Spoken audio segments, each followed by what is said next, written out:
I would like to believe that if we have a freer society, it will take care of blacks and whites and everybody equally, because we're all individuals, and to me that is so important.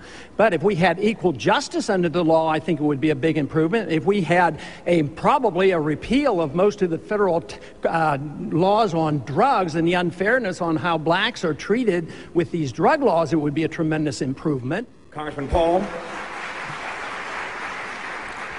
A system designed to protect individual liberty will have no punishments for any group and no privileges. Today, I think inner city folks and minorities are punished unfairly in the war on drugs. For instance, blacks make up 14% of those who use drugs, yet 36% of those arrested are blacks, and it ends up that 63% of those who finally end up in prison are blacks. This has to change. We don't have to have more courts and more prisons. We need to repeal the whole war on drugs. It isn't working.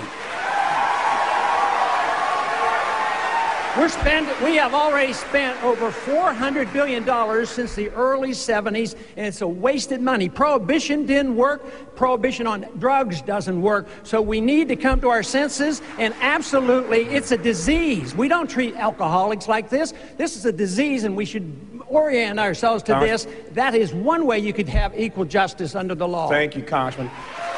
The next question will be asked. Congressman Paul's support has gradually been slipping for the death penalty among all Americans.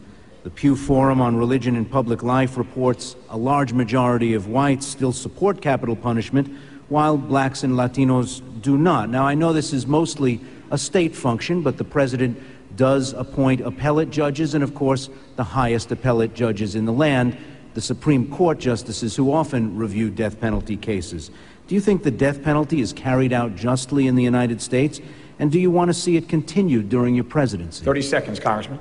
You know, over the years, I've held pretty rigid to all my beliefs, but I've changed my opinion about the death penalty. For federal purposes, I no longer believe in the death penalty. I believe it has been issued unjustly. If you're rich, you get away with it. If you're poor and you're from the inner city, you're more likely to be prosecuted and convicted.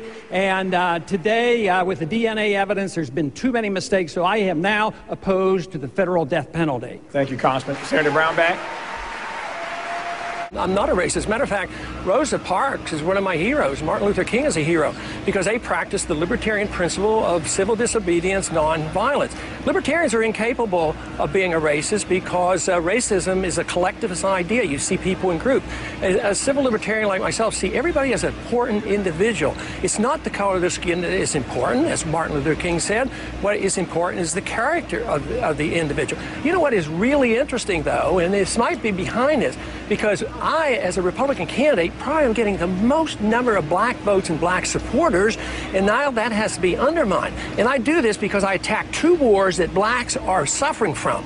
One, the war overseas. In all wars, minorities suffer the most. So they join me in this position I have against the war in Iraq. And what about the war on drugs? What other candidate will stand up and fight in the can and say, I would pardon all blacks, all whites, everybody who are convicted for nonviolent drug acts and drug crimes? And this is where the real discrimination is. Let me finish this because I got to get my message back, because you put the other message out.